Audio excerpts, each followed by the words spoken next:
My name is Abdul Hazara Tanzia.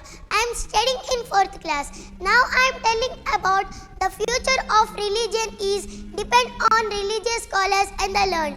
All praise belongs to Allah, the Lord of the worlds, and peace and blessings be upon the leader of first and last. In today's society, the extent of moral, ethical and transactional decay is realized collectively upon the entire learned community.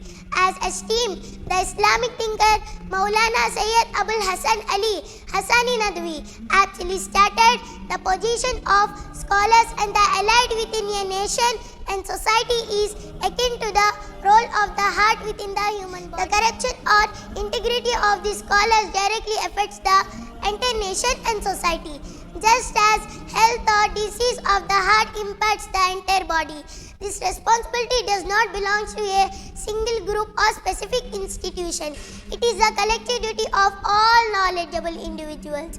Thank you for giving this wonderful opportunity.